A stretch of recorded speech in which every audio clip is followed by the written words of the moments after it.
Welcome to Lip Service for Contractors. Here you'll learn what moves the needle in your business. With your hosts, Brigham, the deep thinker, Josh, the $100 million contractor, Zach, the confused millennial, Laura, the foreigner. Lip Service. It's not about dictatorship. It's about leadership. It's not about duplication. It's about innovation. It's not about stuff. It's about your people. Strap in and get ready for some lip service. And we are back with another episode of Lip Service for Contractors, you guys. We've got a phenomenal episode for you today.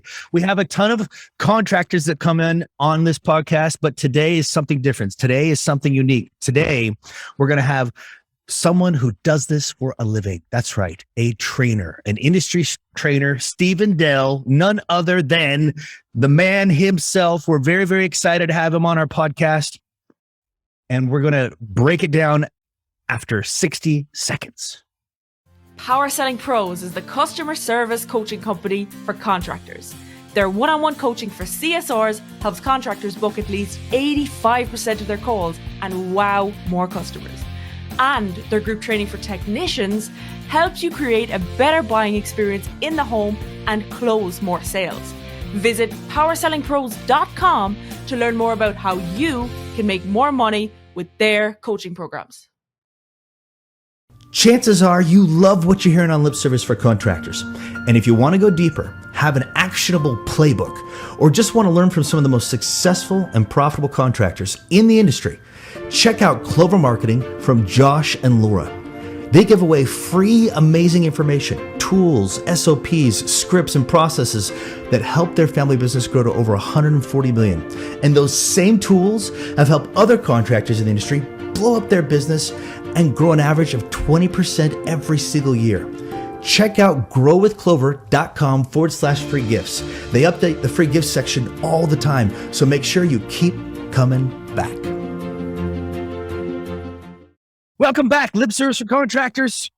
Stephen Dell, so glad you're with us. I know that Josh and Laura have a ton of questions, but Stephen, welcome to our podcast. Absolutely. Stephen.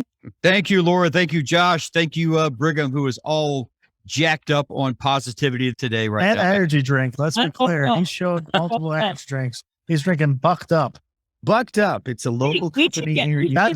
Yeah, don't confuse that. If you have a lisp, don't buy this energy drink. Yeah, be very careful. Be very careful if you have a No speech impediments. There's nothing wrong with Hey. No. Moses had a speech impediment. Just grab Aaron and you're good. Yeah. Yeah. I'm telling you, I'm a big pro of Booked Up, Brigham, so I'm with you. Not Booked Up, never tried that, but energy drinks. I don't know where I'd be without them, quite honestly. I think they're the best thing. You would be asleep. Yeah, I'm telling you, Sure. this has zero sugar in it, and you and tons of vitamin B, tons of vitamin B12, right, and B6. Lots of alternative nonsense too. We just accept that. Oh, I'm all about the Ali New. Yeah, that's Yeah, it's all good, dude. That's good, Stu. I love that stuff. Yeah. That's great. This is what the podcast is about. It's about energy drinks. Did you guys not know that? What does it take to get you jacked up? So so we'll send to all energy drink people in the attempt to get like amazing sponsors. Yeah, this is going to get sponsored by Red Bull next week. Guys. Oh, for sure. Holy cow. No, we're also Lip service. sponsoring a build your own AC unit that you drive off the back of a pier. The plain ones. whatever it takes to get you in a peak state, energy drinks, water, vitamin D, the water, but you always have to be at a peak state. Anytime you're training, you're in front of people, anytime that you're going with a customer, you want to be at that peak state. One of my favorite things, Brigham, I used to do when I was actually running calls is in between calls, I would pull over and I would actually do jumping jacks next to my van. Why? Because I wanted to be at a peak state of mind when I was going to see that customer next. I'm just curious. Did you anchor or did you just do jumping jacks? I didn't anchor. I just went on, man. Did you know about anchoring back then? No, we didn't have anchoring. We just had old school jumping jacks and a jump rope. I did jump rope as well. You know what anchoring now is, obviously. Tell me more. I'm gonna teach Stephen Dale something, right? So a good example is sense of smell is your strongest sense, right? You smell things that take you back to a time and a place, right? Some people are like, hey, it's my mom's spaghetti or whatever, right? your other emotions, particularly smell, naturally have a way of taking you to an emotional state. Anchoring is a way of forcing that interaction. So like I learned this from a Jordan Belfort book and a few interviews he did. And then I learned a ton of people do anchoring. And like Jordan Belfort carries like a little orange stick in his pocket all the time. Whenever he needs to be fired up, he sniffs that and it instantaneously takes him. Because here's how it works. Every time he gets a big sale, every time he does something really exciting, he just jumped out of a plane and skydived. He just, won this big contract, whatever it is. His first reaction is to celebrate, pull that stick out, sniff it. His mind starts associating that smell with being in that peak state, and you could instantaneously take yourself back there. Now, I've seen a lot of salesmen do that with like, hey, I play a song before every call. However, they're missing some of the point there. That's valuable and that's good to do, but you're only involving one sense, right? And you're not involving your strongest sense. So like I have like a physical touch, a noise, and like it actually really, really works. Brigham, you would love this for speaking. It's incredible. Like I could hype myself up in 10 seconds and be hyped up for an hour uncontrollably. I don't want to do it now because You'll get there. I'd be goofy, right? You'll get there. Yeah, man. It'd be sick. Well, even the thought of Josh about to anchor, his face lit up. Yeah, I did. Was it? You saw that? Yeah. Like the anticipation of it already gets him excited when he's on it. When he actually anchors, he just smiles for like an hour. Yeah. Wow. It's really powerful. And the more you do it, the more it hooks and it just becomes habit. And I'm not gonna do it, and don't do it to me because it does work not as well. If I do it myself, it works better. But people did learn this and mess with me, which was not great. But I'll clap my hands together, I'll rub them, I say, "Let's go," and I swear to God, I'll like every time jump out of my seat more or less. Holy cow, that is the coolest. Now look, I'll tell you, I served a mission in Brazil for 2 years, and at lunchtime, without fail, every day when I was eating at a member's house, I would drink Guaraná. I don't know if you're familiar with the drink Guaraná, but it's this little fruit that they grow in Brazil. So it has a very unique taste. So after like 20 years, I tried Guaraná again, and holy cow, it took me right back to those lunchtimes 20 years ago when I was a kid. It's crazy. So I can definitely see where you're coming from. Great idea. It's why so many women first trimester crave a thing, have a thing, can never touch it again. What's that place that I used to get stir fried like they were going out of season? Oh, you loved YC's Mongolian Grill, which is so anti-Laura. Well, gross, can look at it. I drive by it and I have a physiological like yuck response toward it. It's amazing how senses can trigger such a change in your physiology and your just emotional state. What a thunk. Anchoring. Yeah. Love it. Anchoring. I love that as well. And especially the sense of smell is so powerful. Now when I'm doing training, if I'm using sticky notes, I'm using like these Mr. Sketch scented markers. So when I have everybody working on these boards, they're all using the scented markers because you're right. It affects the smell sense. Of course, no one wants to use the brown marker. I don't know when that would smells like, but I love the anchoring idea. So for me, it was just a physical thing, but I love taking in all the senses, the smell, but moving your body around, and it's, even with CSRs, if they're sitting at a desk all day long, their body starts to go down, and then their voice, and then lunch happens, and then they get lethargic, and they're like, "It's a great day. It's awesome. Heated in there. This is Steven. Make it quick." I mean, they need headpieces. They need stand-up desks. They need 2 monitors, 3 monitors.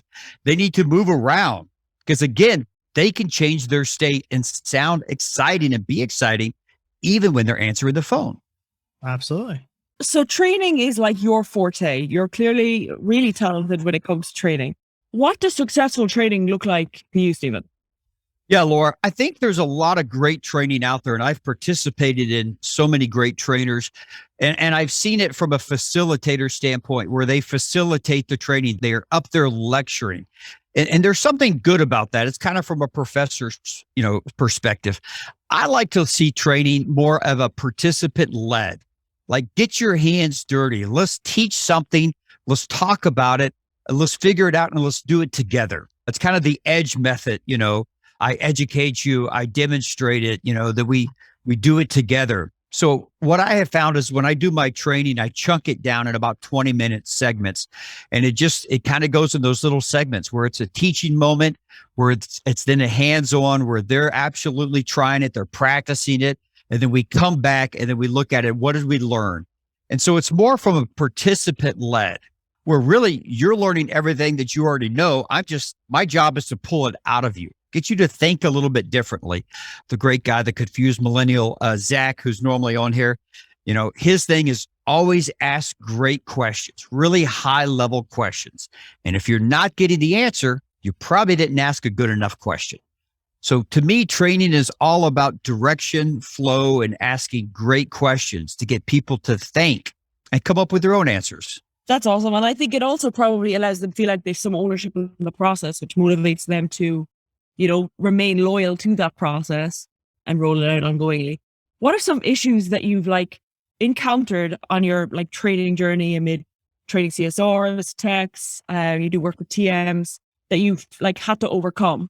A great question, Laura. I think a lot of times when you go up to train, you're in front of a group of people, you're getting them interactive, et cetera. There's always going to be that person. There's going to be someone out there that's going to give you some pushback, some objection. That would never work. I remember being in a group of people up in New York, and we were teaching this pattern for excellence and, how to book calls. And a guy literally stood up and he goes, "Man, I'm in New York. That'll never work." I simply said, "You know what, sir? You may be right. I'm from Texas. So, hey, things are a little bit different." I said, "But let's do this." I had the pattern up on the big screen behind me. I said, "Why don't we do this? Why don't we role play this out? You could be the customer. I'll be the CSR. Give me your best New York." And sure enough, we're going through this role play and I'm looking at the pattern. And at the very end, he's like, "Okay, you booked the call." So he goes, "It works." And so sometimes people are going to push you to kind of challenge you because it may be different. It may be new. And then as opposed to me trying to fight them with that, I just open it up and say, "Hey, you know what? Let's test it out. Let's test the theory. Maybe it doesn't work." But the truth of the matter is about 99.9% of the time, it does work and it works well. But we had to play that out. Otherwise, it wouldn't have gone well. I was in New York. Are you kidding? Could have gone really bad. So here's a question for you, because I do training and help people out really more from the GM side. I'm not generally working at any given time I can, but it's rare where I'm working with a call center or individual tech or individual salesperson. The people that push back never worry me, right? Because they're communicating with me. I'll get them to buy in because I'll help them understand why and I'll make it simple for them. Those aren't the people that you have trouble moving. It's the people that say that they're going to do it and have no intention of doing it whatsoever, right? Oh. Which is, unless you're really good, the majority of them, right? Even if you're really good, it's a large percentage, right? How do you tackle that? Getting that buy-in is trying, especially when you have a large group in a room, you have different dynamics, different people from different types of backgrounds. And it's really trying to connect with them at different areas, whether it's visually, whether it's audible, whether it's physical. So in my training, if I'm there for an 8-hour, we're not just sitting on a desk. I mean, there's going to be a lot of writing. There's going to be up and down. We're going to have some movement. It's really tough to hide in my training in a classroom setting. It's not that I'm going to always be calling you out, but we're going to be in a group setting. Then we're going to go back into a large setting. And so I'm always looking to try to get some feedback. What's working, what's not, to get everybody involved. Does that help at all? Yeah, no, I think it does. I mean, and I agree. It's, something as simple as if you're going to train something, you need to role play. I think we're on the same page there, right? Because you have to get them to say it. You teaching them doesn't mean anything. No. So, Stephen, I have a question for you. Power Selling Pros, obviously, you are one of their main trainers. Brigham has had clearly tremendous success with the Pattern for Excellence. I would like to hear more about that from your perspective, because I know you're in the nitty gritty of it every day. And also, what does even a successful trading company look like? People choose Power Selling Pros every single day. Why? So let's dive into the Pattern for Excellence and then what makes for a good trading company. So when I was out in the field as a technician, then a comfort advisor, then I worked my way up as a general manager, we were part of a lot of affinity groups, right? I won't name them on here, but we were members of every single group out there. So I've taken training from every Nexstar, every BDR, Service Nation Alliance, John Maxwell. They gave us an enormous amount of training. Well, I actually ended up taking a class with Power Selling Pros at an event, and it was taught by Barry Gates, who is our VP business developer, who actually started the company with Brigham.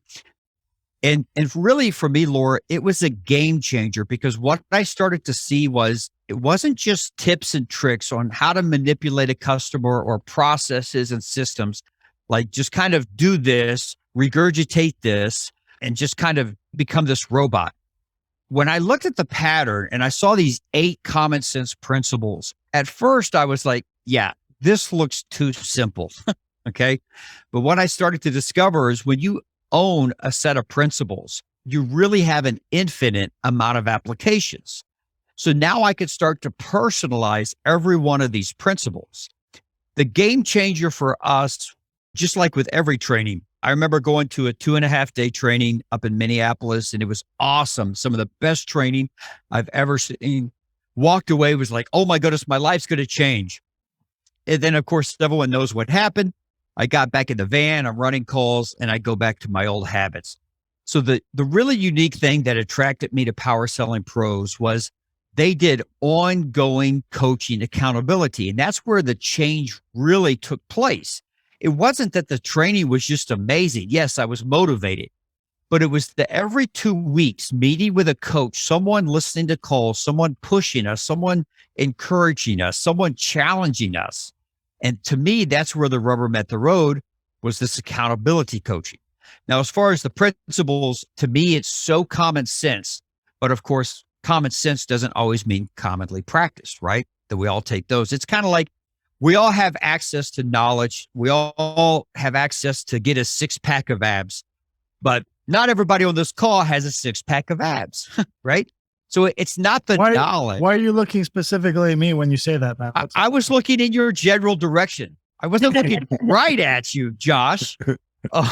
But if we want, we could have Brigham take his shirt off, but no, that's not. Let's not. That's weird. Yeah, let's not do that. It's only weird the first time you see it, but that's a different podcast. Which, by the way, have you ever had Barry Gates on this yet, Brigham? Yeah, I just did. Yeah. Did you? Yeah, man. If you want to see what 6-pack abs look like, let me just say, this guy, absolutely amazing. Was that too much? That's just the right amount of weird. What age? Don't judge me. What age is Barry? What's that? What age is Barry? Barry is 43. 42 to 6. That's good going. Yeah. But my point is, knowledge is out there. I mean, you want to learn how to do great sales, go to a YouTube video, watch TED Talk, listen to Jeff Gittimer, whatever, right? But implementing, putting something in place. And to me, that was the difference that Power Selling Pros offered, was someone every 2 weeks was pushing, was really challenging us to become better, to do better. And for me, that's what I needed to make a difference. So in various different things, like I've studied and I've learned and different training as I've seen, you touched on something interesting. There, you can either give a person a script and say, follow this and you'll get X result. And yes, they may become a little bit robotic. Instead, you give them a set of principles and they can be their own person within those principles. I think you have to do both just for reference. Like one or the other is a mistake. No, I agree. I think the script part, Josh, is like a roadmap. It's like, okay, we're going to go to, from Phoenix to Denver. We look at a map and navigation. But if you've done that, trek quite a few times, at some point, you just know how to get there. Fair enough. Okay, so Unless you're Laura, and then always Matt. I got to pause really quick, because looking at Brigham, I'm thinking maybe he feels left out. Look, Brigham, if you want to take your shirt off, we're okay with that. Okay. Ready to go. Ready to go. You just don't want me taking my shirt off right now. So, I mean, I might blind you, but I can take you be careful. You keep pushing. I'll give you what you want. all right. Curious. I'd like to have this back and forth. So, Brigham, you are clearly grounded in, I could be wrong here. You're clearly grounded in knowing a set of principles and giving them freedom within the principles. Josh, he grounds himself strongly in the belief that an effective script is super important. I feel like we've contrary views here. Am I right? Mm-mm. No. Because they're both important. Okay, so with your training, you give a script along with Pattern for Excellence. Yeah, and I'll let Stephen answer that before me if you want Stephen to answer that question. So by all means, we're going to teach the principles. We're going to give them, they're going to design their own call flow. So they're going to design their own script, if you will. Okay. We also give them scripts to kind of help them along. It's like processes and SOPs. You have to have them, but they're also meant to be broken at times. I don't know did that touch a nerve, Josh? Yes, no? No, not at all. I'm a big, here's my theory on scripts and processes and systems. Number one, I don't make scripts and processes for the exceptional, right? They don't need them. But those are far and few between. I try to get them for everybody else. Number two, I'm going to give you a script and I'm going to teach you how to sell in the house. And I'm going to teach you how to sell as a comfort consultant. And I'm going to give you this really detailed, amazing process that I know for a fact kills it, right? But the truth is that's your starting point. And if you're closing at 70%, you don't have to do that shit, right? If you're a comfort consultant and you close at 70%, you do what the hell you want, right? Within reason and ethics, right? Odds are you're doing most of what I'm doing anyway, right? Because that's how you get to 70%. But you could go off script. But if you're closing at 35% or 40% or 50%, well, then you're going to do what I want until you bring it up, right? Yes. A brand new CSR that's never done this before should follow pretty close to the script as much as humanly possible because they have to learn the process and go, but eventually they're going to have their own little flavor and they're going to say words slightly different. They're going to do a slightly different angle. Now, all the elements should be the same because that's how you be successful. So I don't care if you follow a script step by step. In fact, I don't want them to once they're good. In the short term, they have to because what else are they going to do? They're going to fail if they don't. I have a question for you on two people. I can't bloody think of the second, but I know the exact person that said it to me only recently too. They cannot get their CSRs to buy into selling maintenance agreements. They feel like they've already got enough on their plate. They just don't want to sell them. They, number one, don't want to sell them. They don't want another thing. That's the kind of general consensus. They don't want to have to do another thing. They already sell maintenance agreements, just not over the phone, right? This company? Yeah. I'm sure. I don't know. This was me talking to the call center manager. Gotcha. Yeah. Okay. My excuse. It's not that easy. It's not that hard to sell over the phone, and it's a difference maker, obviously. So this is obviously something that CSR heads encounter all the time. How do they overcome that?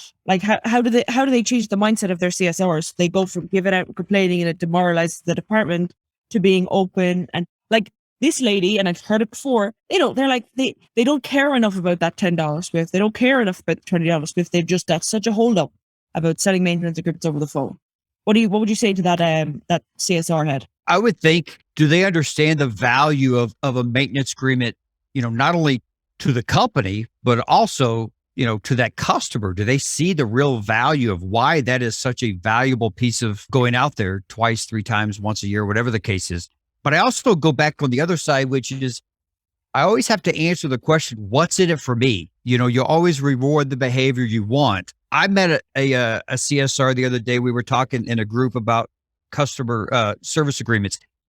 This lady made an additional $700 in a month selling service agreements over the phone. And everyone's like, oh my goodness, that's a game changer. What are they paying you? $50 each one? And she's like, no, actually it was like $15. It's like, how in the world did you do that? She's like, I asked. She says, because I didn't see it as a $10 or $15. She saw it as in a month's time, that was a game changer.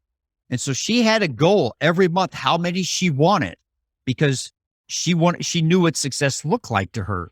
Okay. Can I give you real quick too, just so we're on the same page? That pool is perpetual. I just want to ask that. No.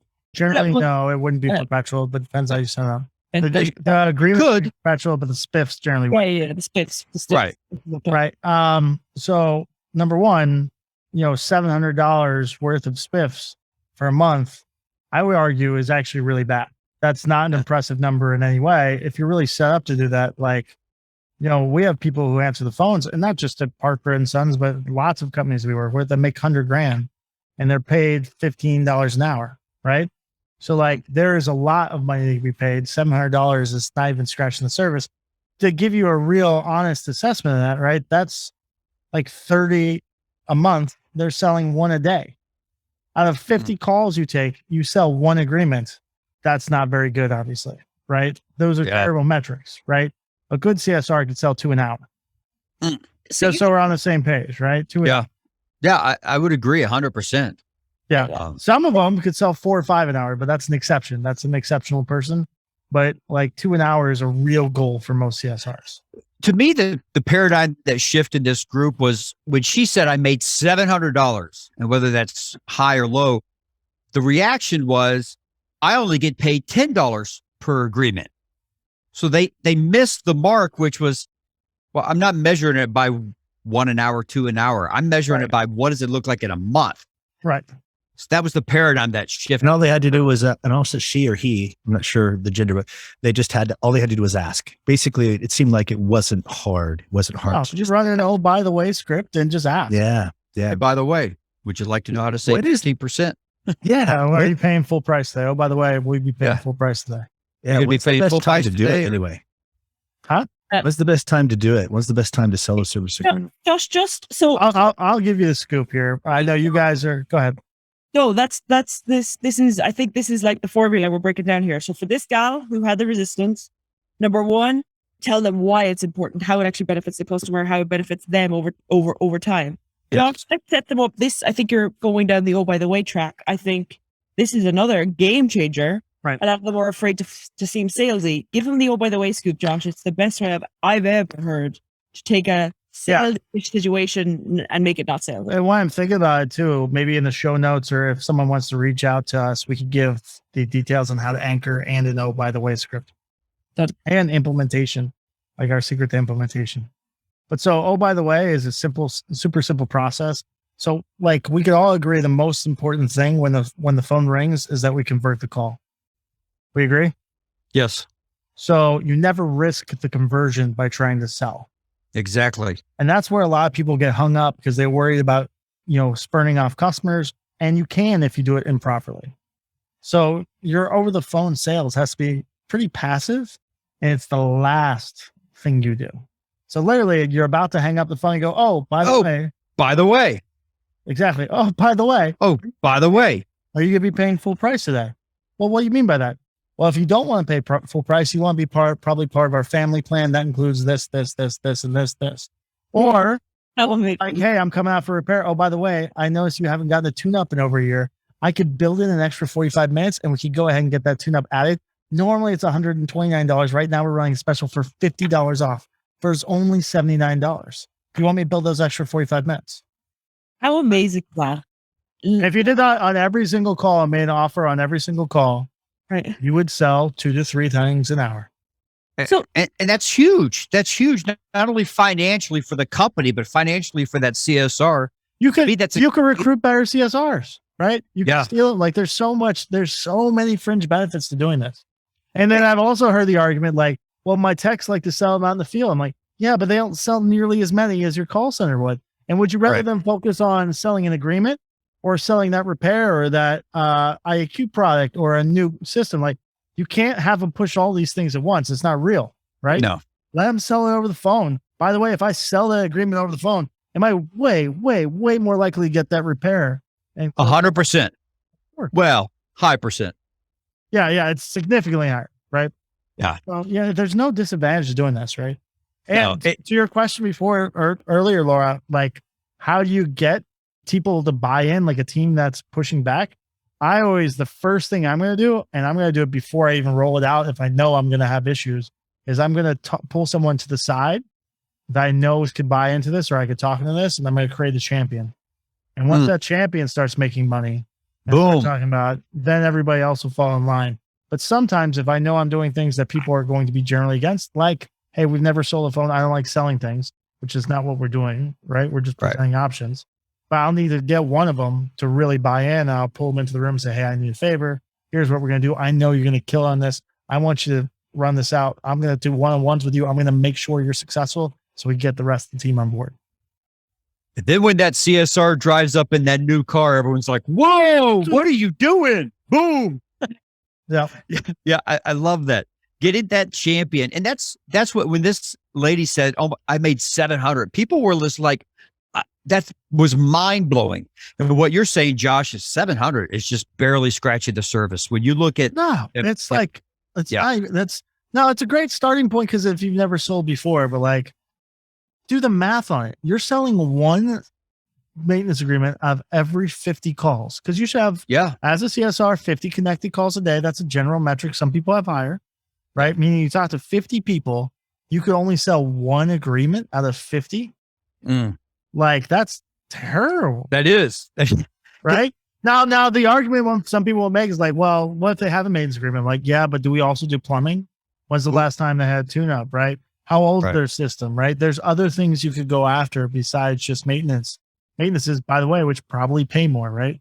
I'll pay more for a plumbing call than I would a maintenance agreement sold that I didn't have going in, right? I'll pay more for, hey, this is an older system. Why don't we just send out a comfort consultant just so you can see what it looks like? Because odds are, if it's broke right now and it's 12 years old, we can fix it and we're happy to do it. But odds are you're probably going to want to replace it. Why don't I just send someone out? At least you know the options, right? Well, also, Laura, you noticed how it wasn't really salesy when Josh said, oh, by the way, the call was booked. This is a very last minute thing. Oh, by the way. I'm not risking the call, right? No. And if say, no, I'm not interested in maintenance agreement. Like, are you sure? Like, it does do this. I asked them to tackle one objection and then move on. And then move on. I don't want them trying to hard sell them because the technicians could be out there. We're going to be just fine. Right. Let's not lose a customer because we're trying to be difficult. So that is awesome. And I'm going to send this over to the truly badass lady just having issues with the CSRs buying into this stuff. So I'm sure there's going to be many, what do you guys call it? I say department head. What do you say? CSR manager? CSR manager is usually a call center manager. Who this would benefit so much. Stephen, I know it's coming on to the hour here and you've got a hard stop, several other people to serve and take care of. Have we any parting questions for Stephen? Also, Stephen, I'd like you to, before you wrap this up, number one, parting thoughts. Number two, Power Selling Pros is, and this is like not a plug for you, Brigham, it's just the truth. They are really just doing some great stuff in the industry. So how can they learn more about Power Selling Pros? What does that look like? Yeah, of course, you could always go to powersellingpros.com. You can set up a free consultation. We've got videos on there. We've got even some free training as well. Matter of fact, we're willing to give you everything to set you up with success. We just know that sometimes it's too much. Sometimes you don't have time to listen to calls. Sometimes you don't maybe have time to specifically train. Let us help you out. Let us take that off of your plate. One of the things that I love about Josh, again, Laura, is I'm going to go back to this again, because this is a really big deal. When you teach someone that isn't comfortable in selling and you just teach them phrases like, hey, by the way, and they understand the value of it. It's kind of like when Josh teaches with technicians, hey, I noticed most of, and why? Because when you talk to techs, they're like, I don't want to sell. And I said, well, have you ever noticed at an air handler or furnace, they didn't have any IAQ? Well, yeah. Okay. Well, what's the harm of saying, hey, by the way, Miss Laura, I noticed your system didn't have any IAQ or UV protection. Most of our customers are really concerned about the air they breathe. May I ask why you haven't done that? And I hope I didn't botch that, Josh. But you see, close enough. I give you a passing grade. That would buy from you. Okay. But you see how Josh made it really simple. Okay. And if it makes it simple and they understand, if I just say, oh, by the way, or, hey, I noticed, it's the same thing we use with principles. They're really common sense principles. Everyone understands them and it works really well in the pattern that we've created. So understanding the principles helps you book more calls, connect with customers, and really build that relationship over the phone with your clients. I think that's actually a perfect example of this, right? Like we were talking about, really principles versus scripts, right? This is like what we do, even Laura, me and you, right? We do all this stuff, but I know it's most of why, or oh, by the way, is a perfect example. What we're doing is creating a framework. Do we have a literal script on how to sell maintenance agreement? We do, right? Yeah. All I really care is that they go, oh, by the way, and then talk about the benefits, right? And if they do that on every call, they will have success. It's inevitable. And the levels of success will depend on how good they are. But you could be terrible about it and do an oh, by the way, every single time, and you'll still sell one an hour. If you did it on every call. If you did it on every call and a technician did every call, hey, I noticed when I was working on your outdoor unit, there was no surge protection. What most stuff it is. So Laura, it's kind of a framework. It's a great foundation, but we still get the same results, but you got to do it. This just popped into my brain. There's a TED talk called What I Learned from 100 Days of Rejection. It's so good. It's just kind of relevant to what you were saying. I would recommend everybody watch it. It's so good. It's this little Asian guy who did all sorts of crazy things and like crazy things and he continually got no, because the things he was asking for them was just outrageous. And eventually he became so resilient to that no that he would just go up and ask anyway. But yeah, if people are afraid to even ask, that they just won't. All right. Thank you all very much. Thank you, Josh. Thank you, Laura. Thank you, Brigham, for keeping your shirt on. That helped us a lot. I do have to tell you this, man. Good episode, Brigham. Thanks a lot for not stepping up. Brigham is absolutely an awesome person, as well as Josh and Laura. But, Brigham would literally give you the shirt off his back if you needed it or even asked for it. We were doing some climbing up in, I don't know, was it Zion or St. George? We were climbing somewhere. And, of course, Brigham is all, muscular Spartan racer, and he's climbing all over like a monkey. And it's time for me to go climb. And he realizes I'm struggling just a little bit. And all of a sudden he puts his hands down for my foot to go on. And it was just that gesture of, I got your back. It's going to be okay. To me, that meant the world to me. It wasn't what he said. It wasn't what he does for me, but it was him putting that hand out for me to put my foot on to get up on this rock. And just that gesture of, I got you. So that means the world, man. So what you're saying is, if you want to feel good about yourself, step on Brigham. Yeah. Or get in line. But he stepped up. All right. I got to roll. Thank you. We got him go. I appreciate you guys. Thank you guys. Get off, All right. Steven. All right. Anybody who's listening to this podcast, make sure to like us, follow us, share with your friends. Please, we want to get this out to the masses. I hope this was really helpful for you. We hope you enjoy it. And before I let you go, Brigham, give the line. What are we going to do? Go out and change the world. Thank you for listening to Lip Service for Contractors. We hope you enjoyed this episode. Make sure to leave us a review in the App Store and don't forget to share with your friends. Ideas are cheap. Implementation is what separates the winners from the watchers. Go out and implement these ideas. See you on the next episode of Lip Service for Contractors.